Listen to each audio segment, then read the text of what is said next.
بسم اللہ الرحمن الرحیم۔ نماز اسلام اور کفر کے درمیان فرق کرنے والی چیز ہے۔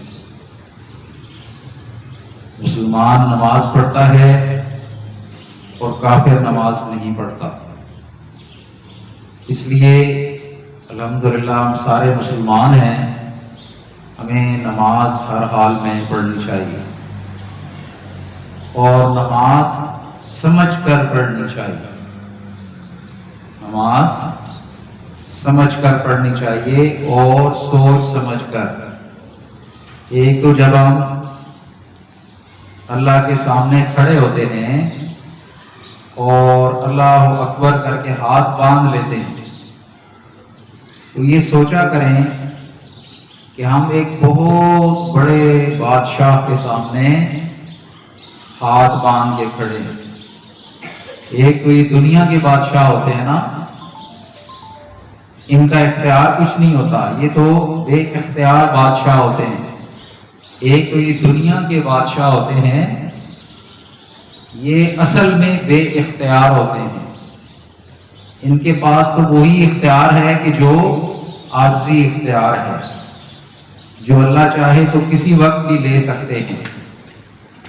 اصل بادشاہ اس دنیا کے اللہ تعالیٰ ہے۔ تو جب ہم اللہ اکبر کر کے ہاتھ باندھتے ہیں، اس کا مطلب کیا ہے کہ اب ہم دنیا سے کٹ گئے ہیں۔ یہ جو ہاتھ اوپر کرتے ہیں نا، اس کا مطلب کیا ہے کہ اب ہم نے ساری دنیا سے بے نیاز ہو کر ہم صرف اور صرف اپنے بادشاہ حقیقی، جو اصل بادشاہ ہیں، اصل ہمارے مالک ہیں، جنہوں نے پیدا کیا ہے، ان کے سامنے ہاتھ باندھ کے ہم کھڑے ہو گئے ہیں۔ ایک تو یہ سوچنا بہت ضروری ہے، اور ادب اور احترام سے دیکھیں نا، ابھی آپ تمام بچے بچیاں غور سے میری باتیں سن رہے ہیں، بڑی تمیز کے ساتھ کھڑے ہیں، خاموشی کے ساتھ کھڑے ہیں۔ کیوں؟ اس لیے آپ کو پتا ہے کہ ہمارے سامنے ہمارے سر موجود ہیں۔ اب میں تو بہت چھوٹا سا ایک انسان ہوں نا، جب ہم نماز پڑھتے ہیں وہ تو بہت بڑی ہستی کے سامنے ہاتھ باندھ کے کھڑے ہوتے ہیں۔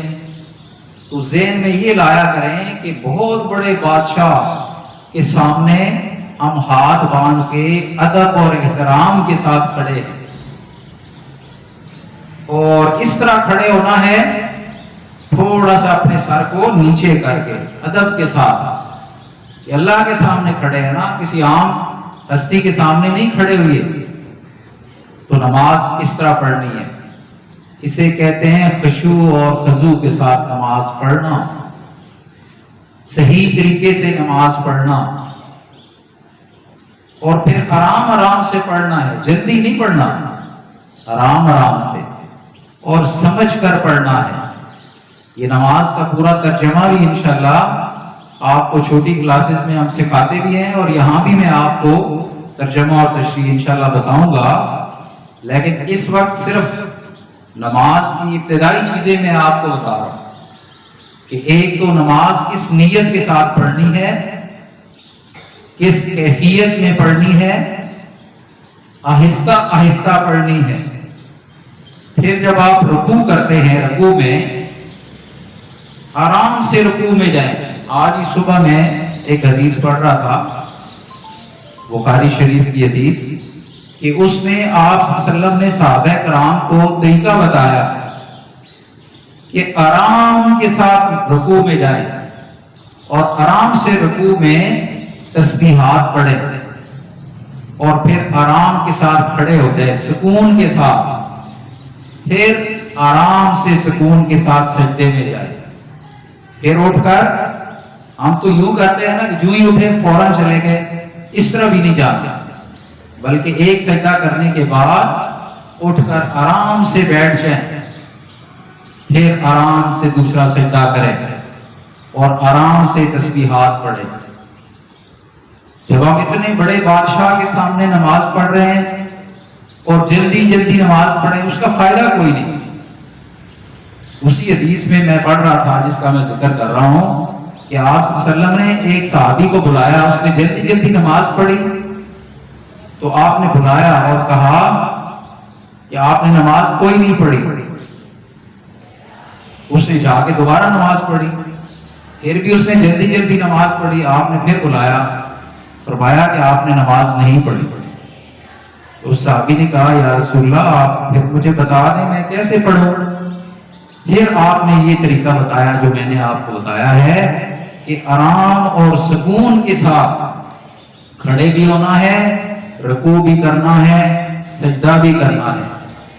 اور جب ہم رکوع کرتے ہیں تو اس جھکنے کا کیا مطلب ہے کہ ہم اللہ کے سامنے جھک گئے ہیں، اللہ کے سامنے اپنا سر ہم نے نیچے کر لیا ہے، اپنی مرضی ہم نے چھوڑ دی ہے، ہم مسلمان ہیں، اب اللہ کی مرضی چلے گی، اب میں اپنی مرضی زندگی میں نہیں کروں گا، زندگی میں ساری چیزیں اللہ کی مانوں گا۔ اور پھر جب ہم سجدے میں جاتے ہیں تو سجدہ تو یہ بات یاد رکھیں، سجدہ عام بات نہیں ہے، ٹھیک ہے نا؟ یہ سجدہ صرف اور صرف اللہ کو کیا جاتا ہے، اور یہ اتنی بڑی چیز ہے کہ جب ہم اپنا یہ پیشانی اپنا ماتھا زمین پر رکھ دیتے اللہ کے سامنے زمین پر، اس کا مطلب کیا ہے؟ یہ عاجزی کی انتہا ہے، عاجزی کی انتہا ہے۔ آپ دیکھیں نا، آپ کبھی کسی بڑے آدمی کو ملتے ہیں یا اپنے ٹیچر کو آپ سلام کرتے ہیں تو تھوڑا سا جھک جاتے ہیں نا، عزت کے ساتھ، احترام کے ساتھ۔ جس آدمی کی جتنی عزت کرتے ہیں آپ بالکل عاجزی کے ساتھ اس کو سلام کرتے ہیں، عزت ہوتی ہے نا۔ تو اب یہ صرف جھکنا نہیں ہے بلکہ اپنا سر اپنے زمین کے اوپر اپنے رب کے سامنے رکھ دیا۔ اس کا مطلب کیا ہے کہ اے اللہ، ہم نے اپنا سب کچھ چھوڑ کے زندگی میں سب کچھ آپ کے سپرد کر دیا، آپ ہمارے رب ہیں، آپ معبود ہیں۔ یہ جو ہم لا الہ الا اللہ پڑھتے ہیں نا، اس کا مطلب ہی یہ ہے کہ ہم سجدہ صرف اللہ کو کرتے ہیں۔ تو سجدہ بھی انتہائی سکون کے ساتھ اور عاجزی کے ساتھ اپنا سر نیچے رکھ کے کرنا ہے، گویا اللہ سے ہم باتیں کر رہے ہیں۔ اسی لیے نماز کو کہا گیا نا کہ یہ مومن کی معراج ہے۔ نماز مومن کی معراج کیا ہے؟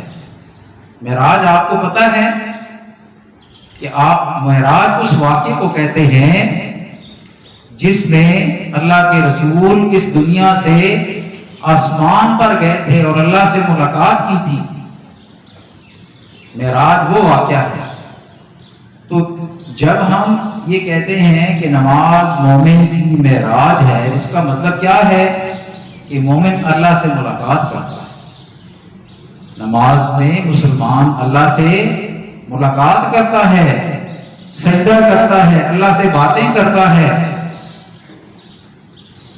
اور آپ نے کبھی دیکھا کہ نماز کے بعد بندہ کتنا پرسکون محسوس کرتا ہے، ہلکا پھلکا جیسے بندہ ہو جاتا ہے۔ آپ تھکے ہوئے گھر جاتے ہیں، آپ وضو کرتے ہیں، نماز پڑھتے ہیں، ساری تھکاوٹ دور ہو جاتی ہے۔ تو یہ نماز کی برکتیں ہیں، اس لیے یاد رکھیں نماز نہیں چھوڑنی۔ سن رہے ہیں نا سارے بچے؟ نماز نہیں چھوڑنی۔ اس سے پہلے اگر غفلت ہوتی رہی ہے تو اس کو چھوڑ دیں۔ قیامت والے دن سب سے پہلے نماز کے بارے میں پوچھا جائے گا۔ قیامت والے دن سب سے پہلے نماز کے بارے میں پوچھا جائے گا۔ اور اگر آپ کی نمازیں پوری نکل گئی نا، ساری نمازیں پڑھی ہیں، آپ سمجھ لیں کہ آپ جنت میں چلے جائیں گے۔ اور اگر نمازیں تھوڑی نکلی تو پھر ٹھکانہ جہنم ہوگا۔ اور یہ تو آپ کو پتا ہے کہ جو جنت میں چلا گیا وہ پھر ہمیشہ ہمیشہ جنت میں رہے گا، جو دوزخ میں چلا گیا وہ ہمیشہ ہمیشہ دوزخ میں رہے گا۔ اس لیے اس ہمیشہ کی زندگی کو کامیاب بنانے کے لیے سارے لوگوں نے آج سے یہ تہیہ کرنا ہے کہ میں نے نماز پڑھنی ہے۔ بچیوں نے گھر میں پڑھنی ہے، بچوں نے مسجد میں پڑھنی ہے، جماعت کے ساتھ پڑھنی ہے، انتہائی عزت اور احترام کے ساتھ پڑھنی ہے، آہستہ آہستہ اور سکون کے ساتھ پڑھنی ہے، اور یہ سوچ کر پڑھنی ہے کہ ہم اللہ کے لیے نماز پڑھ رہے ہیں، تب ایسی نماز کا فائدہ ہوگا۔ انشاءاللہ ہم تھوڑی تھوڑی اسی حوالے سے مزید گفتگو جاری رکھیں گے۔ اللہ تعالیٰ سے دعا ہے کہ اللہ کے ساتھ ہمیں عمل کی توفیق عطا فرمائے۔